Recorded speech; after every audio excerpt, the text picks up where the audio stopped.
chợ tôi xí nó chỉ có chúng ta tôi xí nè nó nó thế kia sống đủ thế một trẻ sơ ca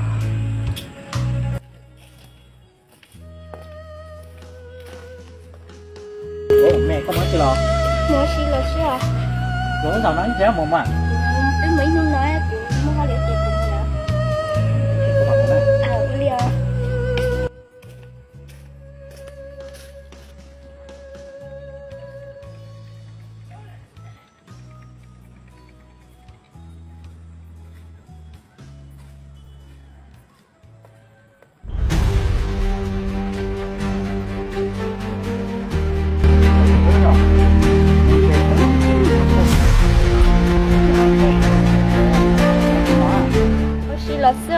có cảm thấy một xí á chúc cuốn đó hả chúc cuốn đó hả có cảm thấy gì đâu biết đó nó bỏ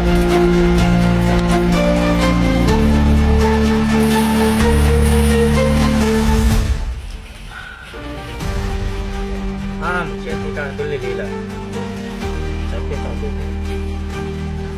thì học mình nhắm mình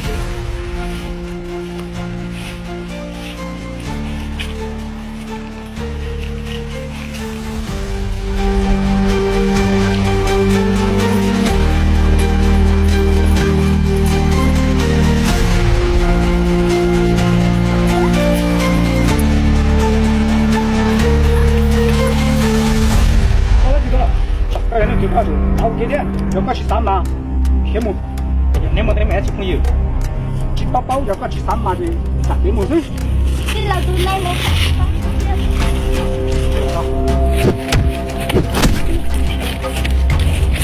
có hình gì?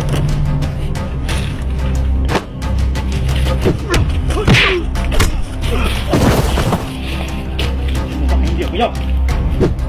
Chỉ một cái hình gì có chỗ sao rồi? Tôi dùng cái gì mua?